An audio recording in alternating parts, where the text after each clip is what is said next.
Blackford Veterinary Surgery Referral specializes in surgeries not regularly performed by your pet's general veterinarian. They're currently accepting referrals from vets all across the country.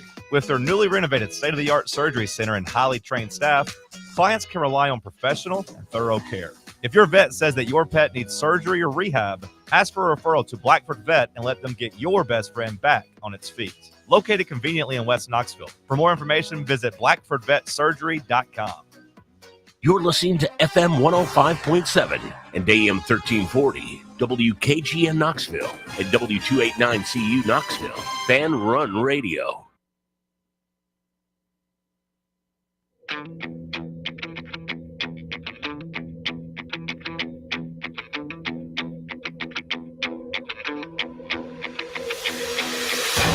The buzzer has sounded. We are headed to overtime with William Pattison on Fox Sports Knoxville. This is Fan Run Radio. And here we go live from the White Claw Hard Seltzer Studios. It's overtime with William Pattison, Tyler Barbaras, and Jeremy Inslee joining you on a Friday from Knoxville, Tennessee. We appreciate you listening along with us. Plenty to cover today, including Shedeur Sanders and his debut. But last night, we had Anthony Richardson take a bit of a tumble. There are two teams back there, Jeremy and Tyler's team. About that welcome to the AFC North, bro. That's how we do it over here. Jeremy and Tyler's team went at it, and there was a fight earlier in the week. And there were some limbs lost last night. Even though they got popped back into place, Anthony Richardson took a big hit. Is Richardson's run coming to an end in Indianapolis? We'll talk about that. A little bit before that, another interesting developing story today out of college football. Oil money funding what could be a very interesting team in Texas here soon. And I'm not talking about the Longhorns or Aggies. It's Texas Tech. We'll tell you the big revelation and commitment today and what that's doing for the Red Raiders' future. But we'll begin today with Tennessee football. Our first things first topic is put the ball down, as Jermod McCoy is back in practice, and also we've got a big-time scrimmage tomorrow inside Neyland Stadium. But we'll begin with Jermod, as few players were more important to the Tennessee Volunteers' success in 2024 than elite cornerback Jermod McCoy. The Vols' lockdown defensive back would shut down an entire side of the ball, recording 44 tackles, 7 pass breakups, and 4 interceptions, which was the second most in the SEC. Heading into the 2025 season, Jermod McCoy is slated to be one of the best cornerbacks in the country and the biggest piece of the Vols' defense, which makes this offseason a little bit of a disappointment that he hasn't been able to play due to injury, as he suffered an ACL tear during an offseason workout in January. But today, we got some good timing. Right before the scrimmage, Jermod McCoy is now back out there practicing. He's doing individual drills, but at least he's out there in pads and participating. And this is probably the best news Tennessee has gotten in a while. Nico Iamaleava was a bunch of bad news. Boo Carter and that whole situation wasn't a bunch of good news. Now, Tennessee gets a little good news. Jermod McCoy is back in action. Now, he's not going to be participating tomorrow. This does not mean he's going to be ready for week 1 against Syracuse, but at least he's starting to make the progressive steps to get back onto the field. And this is big because you're going to need him this season. And over the last couple of weeks, Josh Heupel has not given us a whole lot about what's been going down. He hasn't been explaining, the full status of Jermod McCoy. It's a lot of coach speak. It's like, he's going through the process. He's been doing a great job this summer. Not a lot of specifics. We don't exactly know when he's going to return, but at least today, seeing him out there, you can start to gather a timeline of, okay, he's at least good enough to be able to go out and practice and do a couple of things gingerly. That's much better than not seeing him at all. And it's big because Tennessee's going to need him. And as much as this offense has had a focus this offseason, the defense is going to be really, really important because they're going to be the ones that are preventing the other team from running up the scoreboard and putting a ton of pressure on this Tennessee offense. Jermod McCoy, one of those guys that's defending those big-time playmakers in the SEC at receiver, is a guy that can help stop that. We'll welcome in the rest of the crew. Tyler, how big of a deal is the news of Jermod McCoy returning to the field? It's a really big deal. I mean, this is your best defensive player, arguably your most important defensive player, especially when you play in the SEC. You got to go up against wide receivers like Ryan Williams, like Zachariah Branch. I mean, you got to be able to have a cornerback that can eliminate them from the game. Jermod McCoy is as good as anyone else in college football at doing that. So I think that's very important. However, I don't want to rush him back. If he's not healthy, he's not healthy. I mean, week 1 against Syracuse, you should handle business, even with or without Jermod. Week 2, you should be able to handle business. Make sure he's 110% for Georgia, because that's the most important thing. However, Jermod being back on that practice field, start to get that sense of, team camaraderie, team chemistry, because that's important. It's what this team kind of missed when, obviously Nico Iamaleava leaves and then Boo Carter, the whole saga starts. But I think it's very important that you have your best defensive player back on the field with you and practicing. However, the risk of a re-injury is always there, especially with those ACLs. They're so hard to take care of. Jeremy knows that. It's something that, you don't want to play around with. It's almost like a F around and find out thing, Sure. But I'm happy that he's back. Obviously, seems like this team is starting to, regain their form again. Teams starting to come together, take place. And the most important thing is having your best cornerback out there. And very happy that Jermod is back out there on the field with the boys. Jeremy, welcome back to the booth. Happy to have you in. What's going on, William? What do you make of this Jermod situation now that he's back on the field? Does this mean we're going to see him a little bit earlier than anticipated, or is this just more kind of going through the motions? First, listen at it. I think it may be going through the motions, but you could still possibly see him out there. I think what you alluded to probably a few weeks ago when we first started covering this, about a bunch of the coach speak that Hyper was given regarding his injury status and things like that, and me coming on here saying that I believe that the statements that he was given was not to try to allude to what he was actually going through with, his day-to-day rehab and stuff. So this has to be, for one, of course, exciting news, being for UT fans. But I believe that he would not be out there if you didn't feel like he was able to put in some type of work. Mm-hmm. And so I still think they'll bring him on slowly. You got Syracuse, you got ETSU before you end up getting to your big game against Georgia. So these 2 games will probably be used as a litmus test to see, where he is, to see if he's really at his, at his level of playing. And if he can show you that he's basically at 100% and he's ready to go, then then how you think that you may sputter or the offense has time to catch up to the defense, you should be able to hit on all cylinders, coming out. So definitely encouraging, exciting.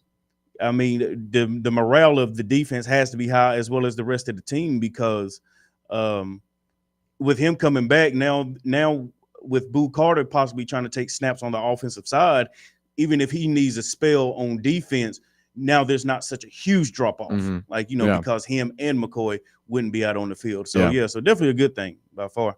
Well, we'll switch over from Jermod McCoy to tomorrow's scrimmage inside Neyland Stadium. Tennessee football's fall practice rolls on Saturday morning as the Vols hold their first scrimmage at Neyland Stadium. It's a big day for a number of Tennessee positional competitions, but none are bigger than the quarterback.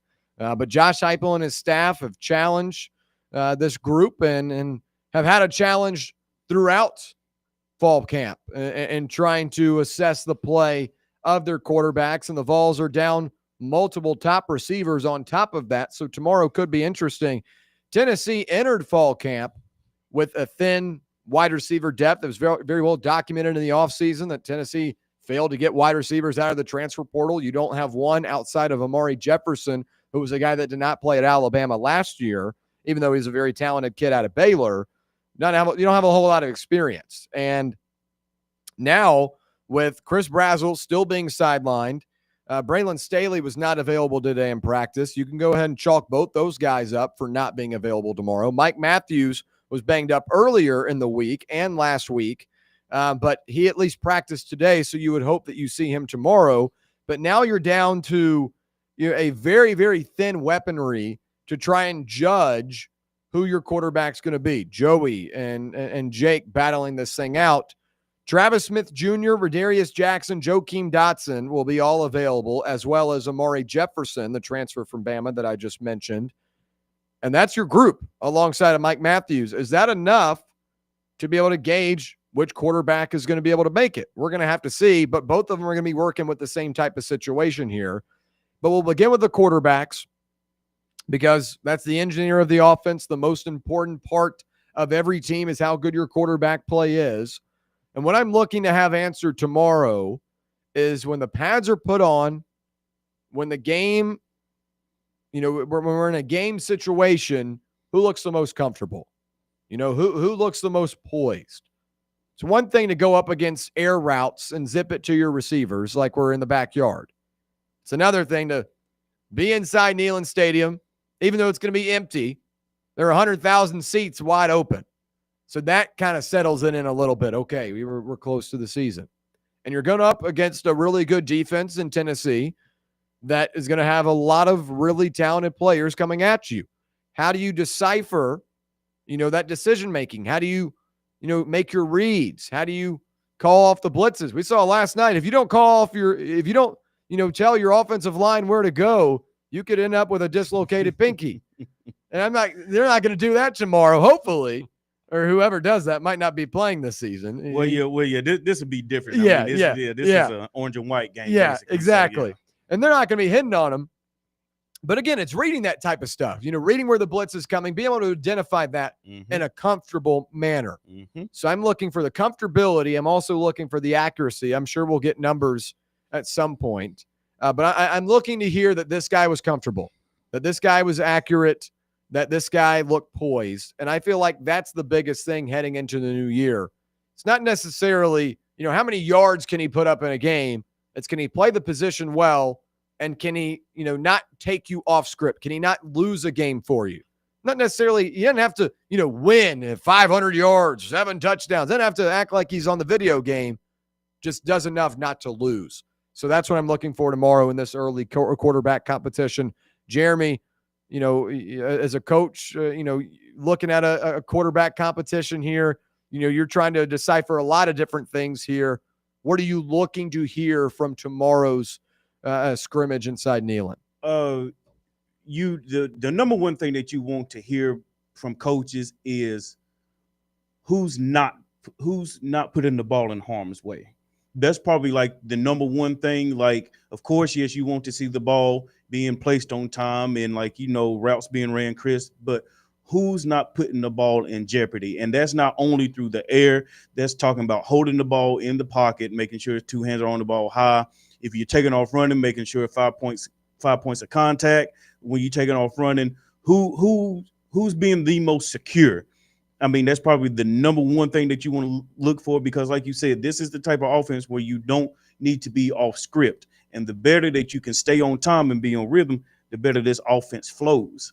So that, for me, that would be the number one thing. Number two thing, yes, of course, would be the accuracy, because Yak, I believe, is still a big part of this offense as well. So ball placement is huge, giving your receivers a chance to catch, make a move, and get yards downfield. Third, you looking for understanding. You're looking for understanding of what they're seeing out in front of them, and making sure that, okay, this is where we would like for the play to be designed to go. Mm-hmm. They're seeing that, they're making it happen.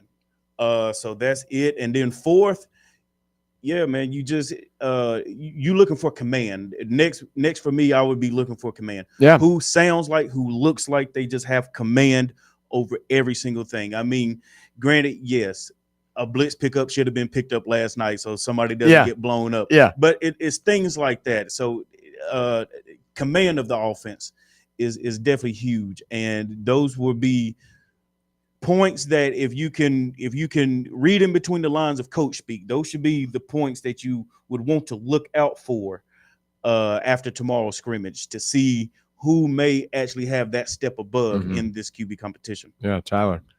I mean, talking about the quarterbacks, I think their success is going to be dependent on how good the offensive line can hold up.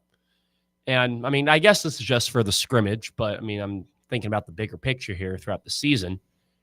If this team doesn't have a good offensive line, especially with, two quarterbacks that aren't improvisers necessarily. I mean, I guess you could say Joey's a little bit more of an improviser, but these are guys that, need time to process the field, to go through their reads, their progressions. And if this offensive line doesn't hold up, then these quarterbacks are going to look pretty damn bad. So tomorrow, I'm looking for the offensive line to be good, more so in pass protection, because you feel like the rush attack is always pretty good, especially under the Heupel regime. They always find ways to, get a running back into open space. Jabari Small, Jalen Wright, I mean, Sampson, list goes on. Tennessee always finds ways to have a good rushing game. So I want to see this pass protection, especially on this offensive line, to look very solid, look good, give Merck, give Joey the time to, process the field. But from the two quarterbacks, I want to see him take shots, because this is what the Tennessee offense, kind of, that's their bread and butter. Space you out, run with 5 offensive linemen, and then attack you vertically through the air and quick read options on the ground. And I want to see Merck, I want to see Joey take these shots downfield. I mean, give it up to Mike Matthews. I know Brazel's not playing. See what Amari Jefferson can do in a jump ball situation. It's going to look a lot different. And I feel like this offense is going to have a little bit of wrinkle in it that you're not going to see before, because I don't think they have the talent on the offensive side of the ball, especially in their playmakers. Like, you have a Darnell Wright, not a Darnell Wright. Don't know why I said Darnell Wright. David Sanders, Darnell Wright on the Bears now. Correct. Yes. You're about 4 years late on that one. Yeah, more like 2. He was not on the team 2 years ago either. Darnell Wright. He got drafted in 2022. 2023? Anyways. Well, we'll continue. Yes. Yeah. Come on. Anyways, looking for this offensive line to hold up. Want to see what these playmakers can do with the ball in their hands. And I think if Joey and if Merck can do that, that'll be impressive to, see how they can translate towards in the SEC play once it all starts. So those are on the offensive side of the ball. Those are probably the 2 things that I'm most worried about. And also, is this game open to the public or scrimmage? It's not going to be open to the public, that's for sure. I think there'll be a select amount of media members there, and especially with the intensity of this quarterback competition, they don't want much leaking out. Yeah. And I don't anticipate we'll get really any footage unless it comes from Vol football accounts. But yes, not going to be. You don't want these scrimmages to be to the public. No. And especially if things go south too, not a good day from your quarterbacks, and also just plays, all that thing, all that stuff. Just want to make a note real quick that Darnell Wright was drafted in 2023. Correct, but he hadn't played for Tennessee since 2022. So that's the 2022-23 season? No, the 2022 season. With like Hooker and Hyatt? Yes. And then he got drafted in the year. And there have been 3 seasons since then, heading into this one. Or 2. Including this one. Oh, including this one. Okay. Yes. Yeah. We'll continue off of the Darnell Wright conversation. What are you looking from the receiving room? We talked about the quarterbacks, right? Mm-hmm. Quarterback, the most important position. But the wide receivers, at least in this Josh Heupel offense, are equally as important, because they're the ones that have got to make those plays. If you're going to do these, stretch the field and stack right on the sideline, you've got to rely on the speed and the route running of those guys to execute these type of plays. And we saw at times last year, there was a lot of disconnect, both from the quarterback, being Nico Iamaleava, who missed on a ton of deep throws, but there was also disconnect on some of the receivers' timing and angles too, that messed up a lot of big-time potential plays. So the receivers are really important, but you've got an influx of youth and inexperience right now, and that's an issue. But what I'm looking to hear is which freshman receiver is stepping up. Which freshman receiver is going to probably have to play a lot. And maybe all three of these guys do, because, Braylon Staley, Chris Brazell, Mike Matthews, they've all been banged up. At least the freshmen. I don't know. The freshmen must be eating the nutrition plan a little bit better than the other guys. They in the weight room more. Yeah, knock on wood. These guys have been healthy so far throughout camp, but I'm looking to hear which one is kind of coming, kind of similar to the quarterback situation. We're trying to see which one of Jake or Joey separates himself. Which young wide receiver is doing that is what I want to hear. I want to hear tomorrow, Travis Smith Jr. continues to look the part, or Joakim Dotson, his speed could be used immediately. I want to hear good, positive things from these young guys, because if you're able to start one of these guys this season or give them a lot of play time, that's a guy that you're going to have production from for the next 3 seasons. This year, next year, and the junior season, and hopefully 4 years. That's really important, because then you find consistency, and especially with a quarterback that may or may not be here this upcoming season, after this year. Joey's got 1 year left. If he's a starter, you're going to have a new quarterback next year if Joey ends up starting this year. If Jake starts, then you can start forming that chemistry. But if you find one of these young wide receivers right now that is a mainstay in the offense, that's really beneficial as you have newcomers coming in the next couple of years. Jeremy, what are you looking to hear from the wide receivers tomorrow? Well, first and foremost is that, yes, you want the receivers to do good, but if they don't, it is okay. They're young. This is the first scrimmage.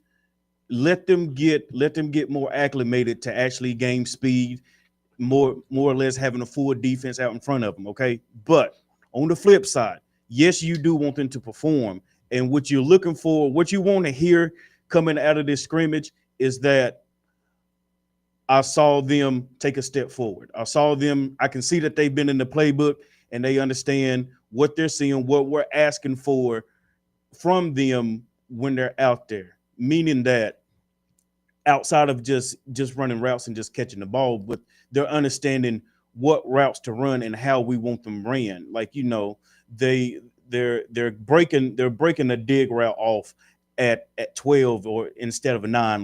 They're not cutting routes short. They're not carrying routes too long. It's those type of things. It's the small things that you want to hear from coaches that they're seeing and that they're doing well.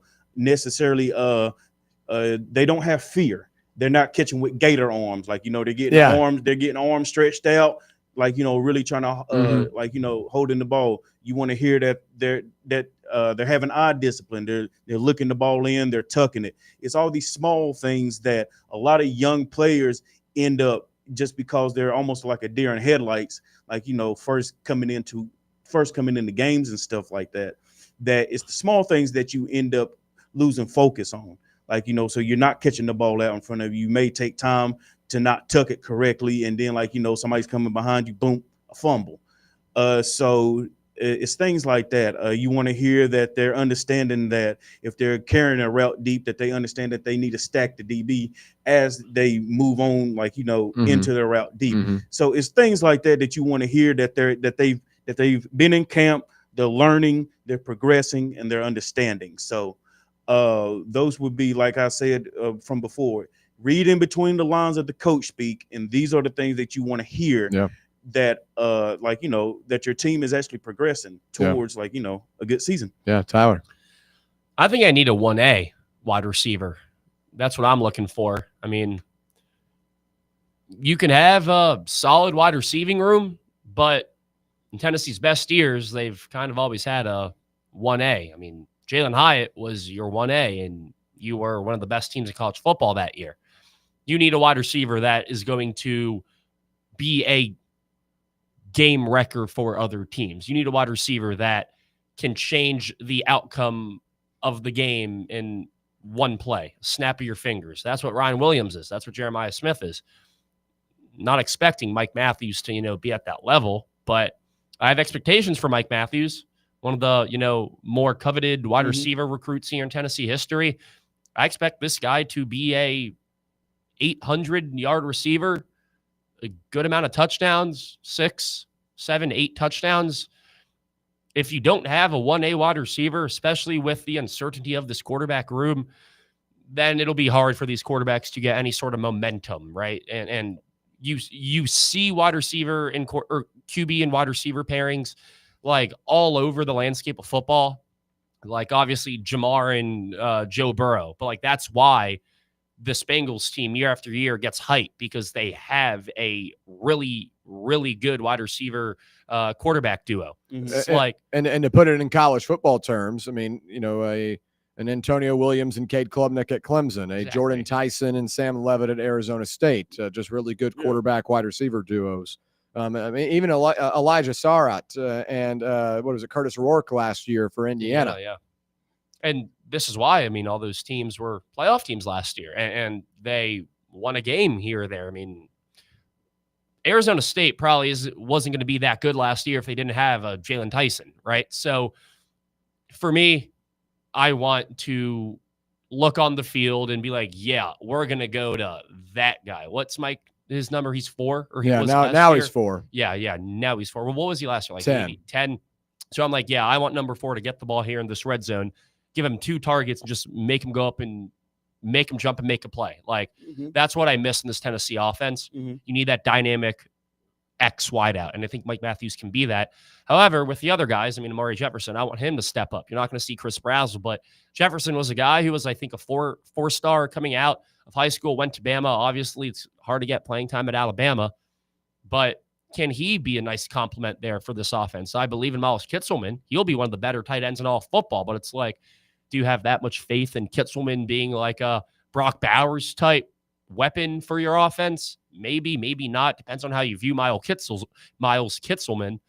I don't view him as a Brock Bowers type receiver. I think he's a top 10 tight end in the country, though. Right. Yeah, 1,000%. And I mean, you also have to incorporate the fact that he's really good at blocking too downfield. Like that's an asset that a lot of really good tight ends have. George Kittle, Mark Andrews, like these are guys that are great weapons for your quarterback, but they're also very, very elite in run blocking and pass blocking too, for that matter. So I want to see Mike Matthews, really step up and be that receiver that we were expecting him to be. Then on top of that, if he breaks out this year, then you have Faison Brandon coming in next year. Like now Brandon's like, oh, now I have a guy that could throw the ball doing jump ball situations on 3rd and 12s. You know what I mean? You know what I mean? So it's important that Tennessee has that alpha X wideout again.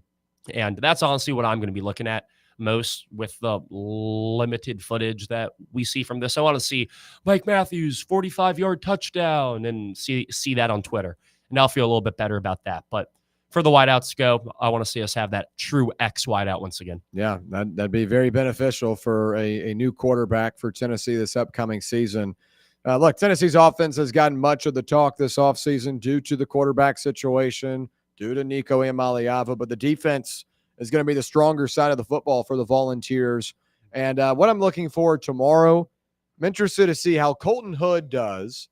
Colton Hood, the transfer from Colorado, he's going to be getting some good minutes at the beginning of the season, especially in the absence of Jermod McCoy. Try to find some speed, a playmaker in his absence. What does Jalen McMurray look like? Another guy that's going to be filling in for McCoy. I'm interested in that. I know the defensive line is going to be good. Ronnie Garner has a track record with that. The linebackers, you've got experience there. The secondary, I want to hear who's making plays up against some quarterbacks that are trying to figure out the kinks. That's what I'm looking for tomorrow out of the Tennessee scrimmage. We'll try to get as many notes and talk about it on Monday. Again, this is a limited practice. Only a certain amount of people will be there. We'll try to get everything we can and relay the message on Monday. But when we come back, we'll stay in college football, but switch over to a different topic. And this one resides in Texas. It's not the Texas Longhorns. It's not the Texas A&M Aggies. It's the Red Raiders of Texas Tech. Oil money is funding what could be a very, very good team here in the future for the Red Raiders. We'll break it down when we return right here on Fan Run Radio. Big Orange Country's home for sports. This is Fan Run Radio. Are you looking for a treat that will knock it out of the park at the next watch party? Just like your favorite baseball team, Crumble brings the best lineup week to week with an expanded roster that includes key lime pie, strawberry cake, or my personal favorite, Monster featuring M&M candies. Let Crumble treat you to the best cookies in the game. Download the Crumble app and start earning rewards. You can even vote monthly on what flavors you would like to see at any store of your choice. Warmer weather is here, so get to the ballpark, but don't miss the cookies. Hello, is Tina there? Who's this? Yeah, this is Vince from the hit reality show Wives Don't Tell. Tina applied for our show to confess that her husband won't go to the doctor to get his erectile dysfunction checked. She said she's ready for a guy that can bring the heat. All right, what the is going on? You know you're talking to her husband right now? Tina! Well, she wrote the application that her man's performance is questionable. She's basically married to a coffee table. She also said, we live within driving distance to Men's Pro Knoxville, but he's too scared to get a blood test. Oh my, she is done. She is so done.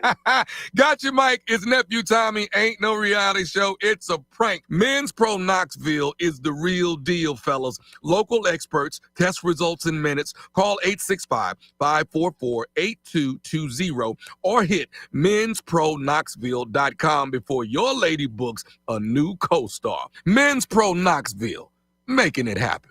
Citizens National Bank. There are always memories to be made with family and friends, and we want you to share your memories with us. Share your best photos depicting your memorable experiences throughout the year, and your photo could be chosen to be in our 2019 Memories Calendar. Simply upload your photo to CMB's Facebook page's photo contest application or deliver it to any branch. Citizens National Bank. Banking never felt so good. Visit cmbtn.com for official contest rules. Ready to launch your career?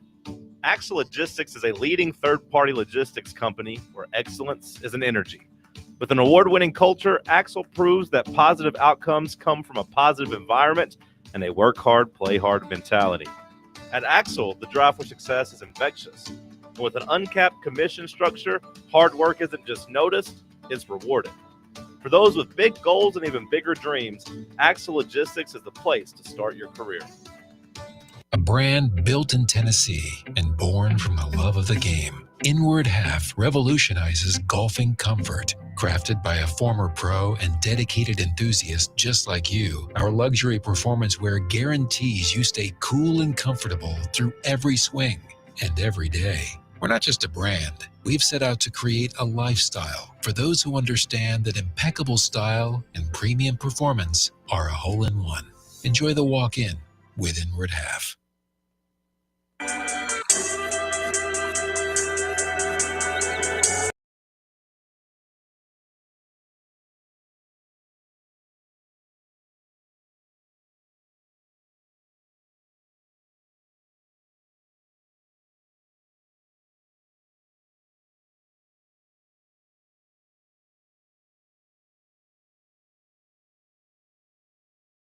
Appreciate you listening along with us, whether it be on the free Fan Run Radio app, 105.7 FM or 1340 AM in K-Town on the local dial, or on the X/YouTube live stream. However you're listening or watching, we do appreciate your time. All right, we'll switch over now to a developing story in college football. Texas Tech is using some oil money to possibly become a big-time team. Five-star edge rusher LaDainian Guyton, a Georgia native and the number 2 prospect in the 2027 recruiting class, announced on Thursday that he is committed to Texas Tech. It's a huge win for the Red Raiders, who have had a fruitful offseason by utilizing their vast financial resources to land top prospects in both the transfer portal and in high school. And Guyton, today it came out that he is expected to receive a 3-year deal worth up to $3.5 million, and he would make $900,000 in year 1, $1.2 million in year 2, and $1.4 million in year 3. Now, On3 was first to report the financial terms of the contract, but we'll focus quickly on, is NIL beneficial to teams like Texas Tech that in the modern era of college football over the last 10, 15 years, I'd really say 10 years, have not been ultra competitive. Like, they've had some good teams. Like Texas Tech back in the day was a solid group. They obviously had Patrick Mahomes, but they weren't like some national championship contender. And now Texas Tech has started to get like the hype of a preseason top 25 again. I had them right at 25 in my preseason top 25 group. I like Baron Morton and CJ Douglas. I think they've got a good team. But they're starting to get this attention because of the guys they're able to keep. Guys like Chris Rodriguez at linebacker, who's going to be one of the best in the Big 12. They're able to keep these guys around because of the money they're bringing in. And they're also now recruiting at a really high level at a high school. And I think NIL is beneficial for teams like Texas Tech. It might not be the most ethical way of doing it, but now you have more competitive teams. So where it's not like, okay, a Big 12 schedule has got about 4 good games or 4 really good teams, 6 really good teams, and someone's schedule gets about 3 or 4 of them a year. And the other, 3 or 4 or 5 are snooze fest. If a team like Texas Tech is good, that adds another compelling game on a team schedule. And that adds another compelling game for fans that are going to the games. It adds more storylines. It adds more hype. I think it is beneficial in that sense. Am I in agreement of how ethical it is? Am I in agreement of, should a guy like this be making $1 million out of high school? Should we put a salary cap on this? Should we put a salary cap on NIL overall so we don't have a spending spree? I kind of agree with a couple of those. But I do think it is beneficial that teams like Texas Tech can become competitive through NIL and, formulate a potential really strong team here in the future. Jeremy, what do you make of it? Do you believe that teams like Texas Tech being able to use some NIL funding is positive for the sport? Okay. Now this is a kind of straddle of the fence situation for me. Is it good for Texas Tech to now be able to be competitive so you can get more parity in the sport? Yes. Is it good for college football to be able to, for NIL, so teams like my Tide just don't stockpile talent for 2-3 years and talent is now being spread out? I believe that is also good. Now, where it gets a little bit hairy and sticky at is, like you said, a salary cap is probably something that needs to probably be put in place because it is your Texas it's an Oregon who can have this financial backing of multi-billion-dollar industries that a lot of teams, if you're not as strong as a Bama and Ohio State and LSU, to where your cachet, your history can still make you competitive in recruiting, that, I mean, a lot of your lesser teams or schools that aren't in these regions, to where they may have boosters that can come in and pour this absorbent amount of money into the school, to where now they're going to be left behind, as to where 10, 15 years ago, you didn't have parity in the sport because Bama, Ohio State, Clemson, Georgia, they kind of ran college football, and it was just like, these are the 4 teams that we can bank on to always win. Well, that's because they were always getting all the best recruits. So NIL gets introduced. Now the talent sort of disperses, and it's just like, I don't think it's just at the middle and below, you're just going to be switching out teams. And that's all I can see with it. I mean, now Texas Tech may get to the point to where, like, where an Indiana is, who's had to go through the grind, get some recruits in there, keep them, coach them up for 2 or 3 years. And now they're starting to be on the national scene. But Texas Tech is now just buying players for better or for worse. So that's all that I can really see, is that the middle to lower pack of college football is just going to be a swap it's just going to be a swap of teams, and you're just going to stay in the same place. I guess that's kind of what I'm getting at. And I don't know, like I said, for me, it's a straddle of the fence situation. Sure. Yeah. Tyler, what do you make of it? I don't mind it. It's college football. It has always been so top heavy. And by that, I mean, like those teams that you listed, the Clemsons, the Bama. Georgias, the Bamas. Yes.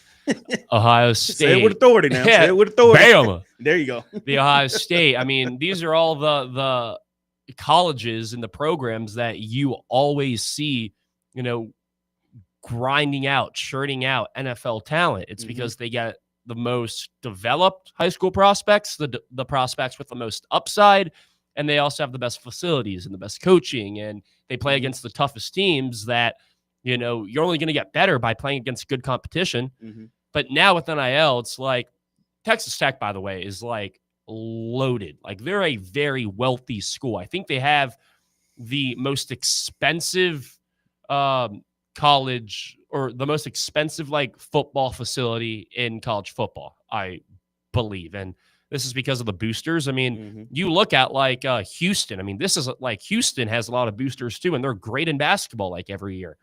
Texas, I mean, they have a lot of money. Like those boosters in Texas that, you know, went to a Baylor, went to a Texas Tech, went to a Texas, like they give back to their school and they make a lot of money on, you know, oil money. So it's like they're gonna, you know, load up their university with the funding, with the facilities, technology, all of exactly. that. And now that NIL is introduced, it's like now these boosters, their money is going towards a product on the field more than so. All right, yeah, we'll give you, you know, $2 million to help you build this really nice facility where we expect you guys to obviously train, work out, get stronger, get faster. But it's like now some of this money is going towards the second best player in the recruiting class being LaDainian Guyton, right? So it's like, and this is a guy too that went to or is from Georgia. He had a crystal ball to Georgia. Everyone and their mothers probably assumed that he would go to Georgia, especially with this Georgia defensive front, their history there, producing just endless talent. It's like Guyton is like, yeah, I'll go to Georgia. I'll be a top 10 pick in 2028 or 2030 because he's a 2027 class. But now with NIL, you see more diversity. You see players that you imagine we're going to go to an Oregon if they were on the West Coast, but now they're going to like a team like I mean, UCLA and USC are obviously good programs too, but maybe they go to a Cal now, right? It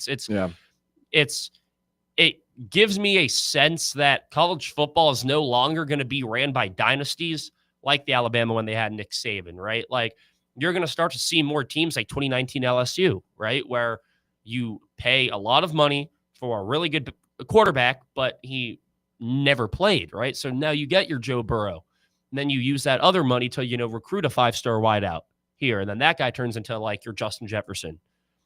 I think this is really good for the sport. However, I do think a salary cap or some sort of maximum of how much you can spend should be implemented. However, I think that the university has to come up with that salary cap for their own. So like if Alabama wants to focus more on their football than their basketball team, then let's say you have $40 million worth of NIL spending. Well, you're getting that with revenue sharing. Yeah. So they're gonna every school is gonna get $20 to $25 million, and you can do whatever you want with it. You got to divvy it up through, you got to divvy it up between the sports. But what they're still allowing behind closed doors is for these guys to sign other deals. Now, if it's over $600, they got to go through some portal.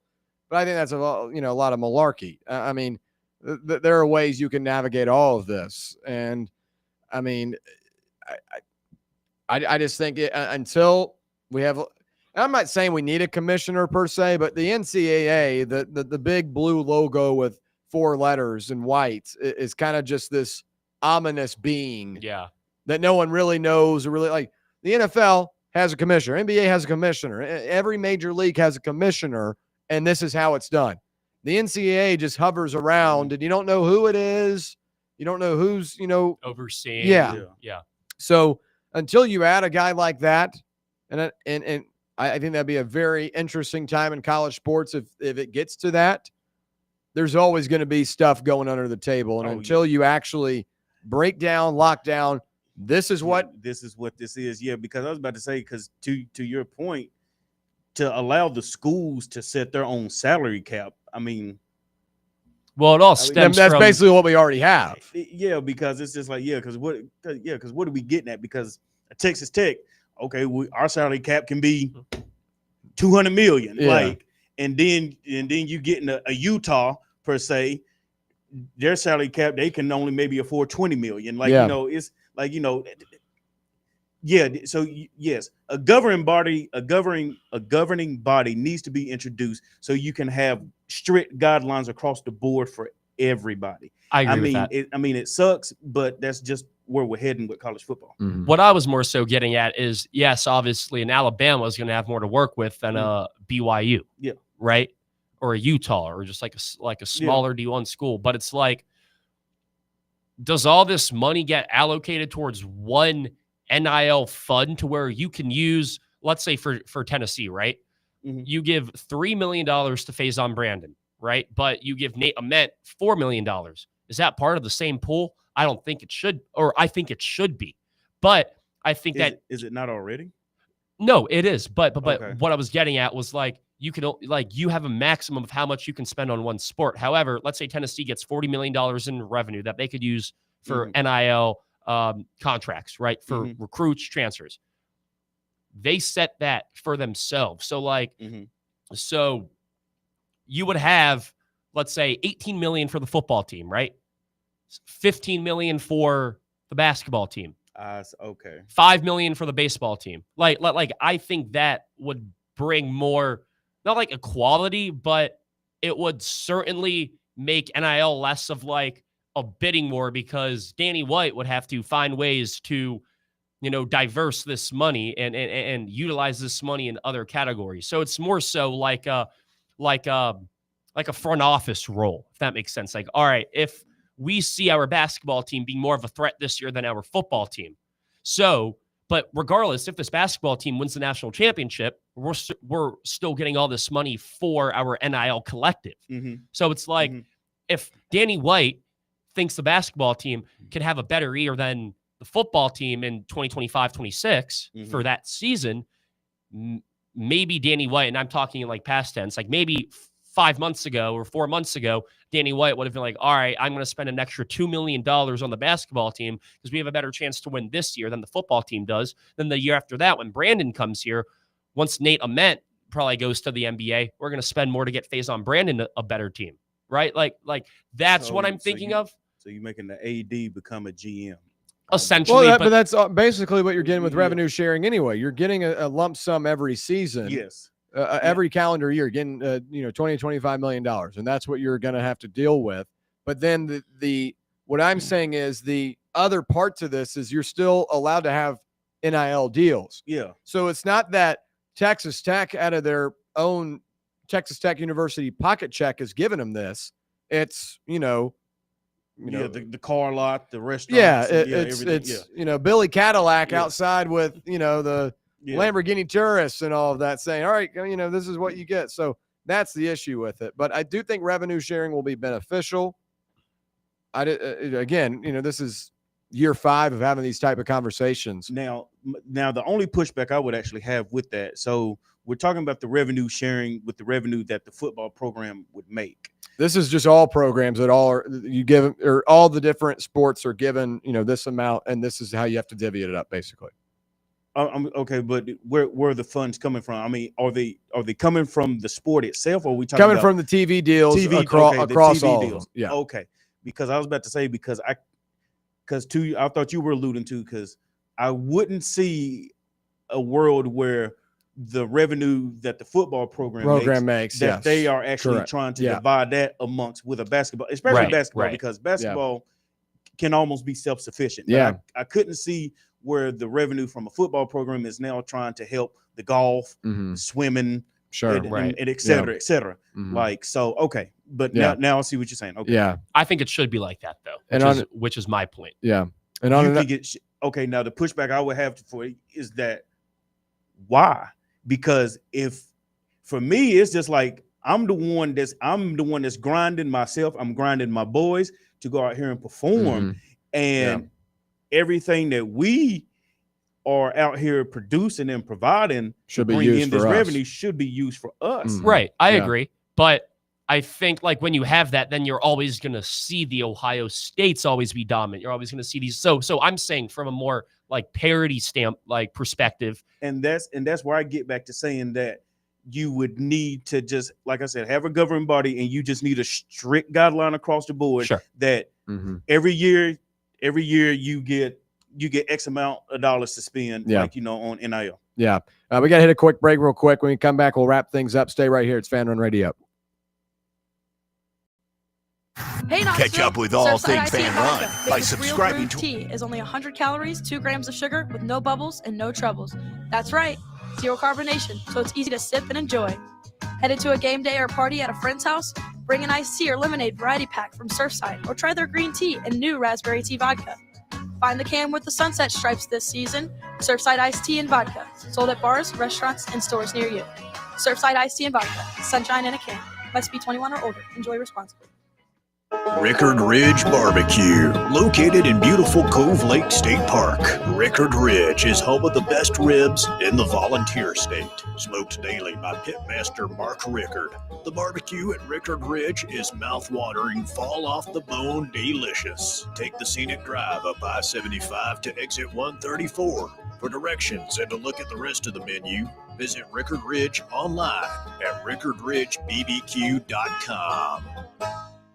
A brand built in Tennessee and born from the love of the game.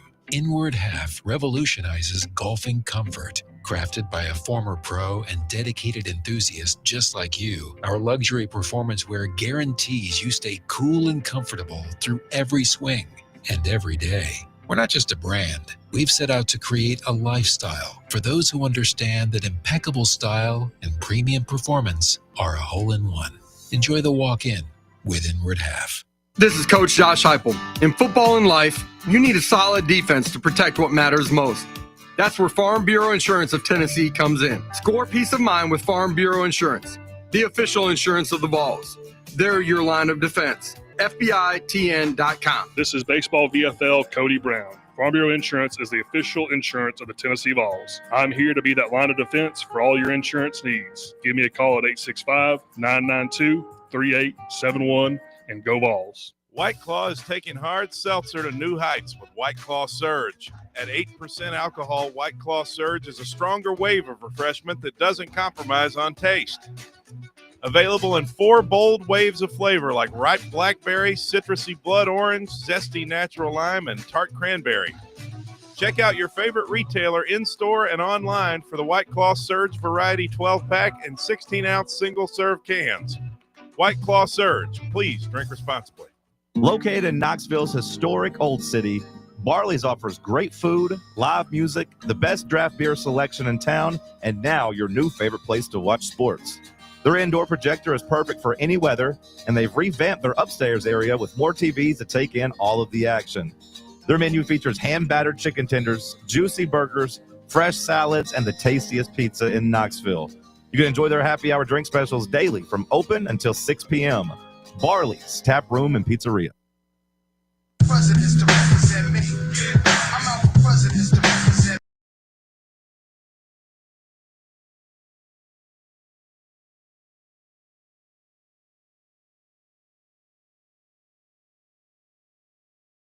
Friday, little NFL preseason report.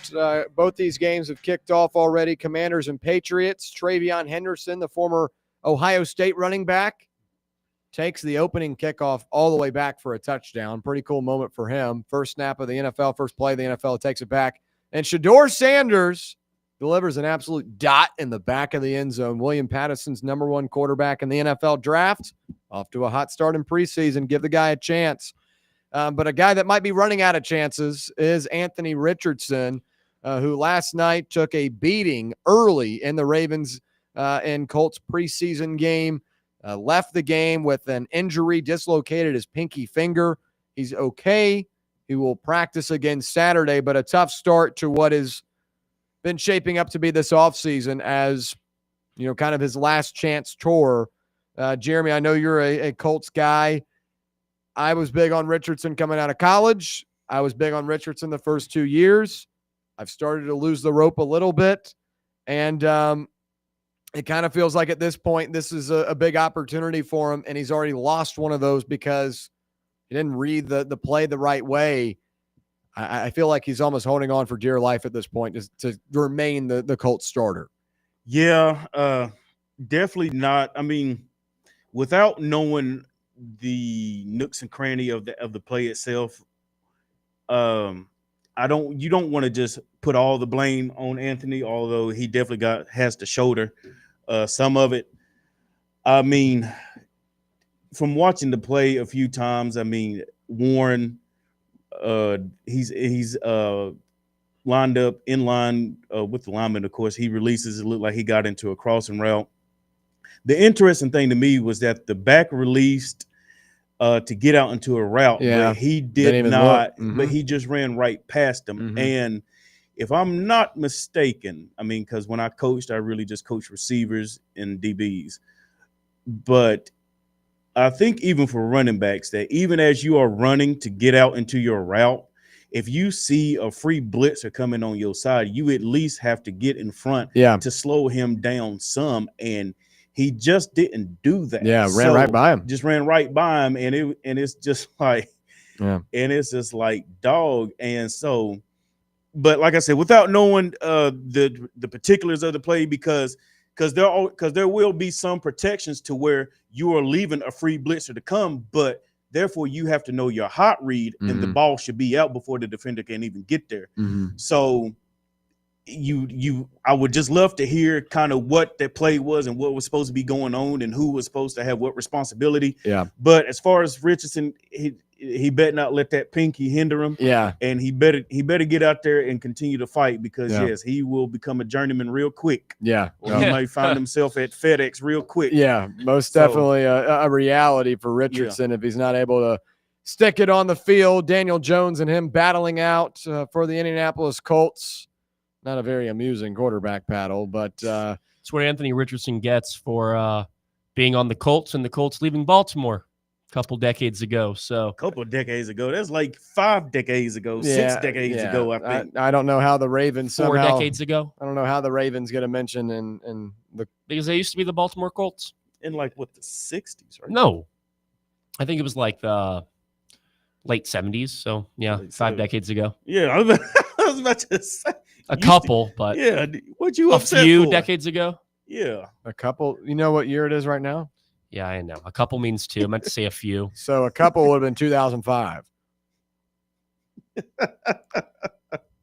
Tyler. Thank gosh, it's Friday. All right, we'll see you next time here on Fan Run Radio. That's going to wrap it up for a Friday edition of Overtime. In the meantime, Tyler will look up what decades mean. For Jeremy Inslee, Tyler Barbaras, I'm William Pattison. Stick it right here on Fan Run Radio. Check out our new and improved website at fanrunradio.com. As veterans, we're no strangers to helping others. That's what we were taught, service before self. But we do have one question for the veterans listening.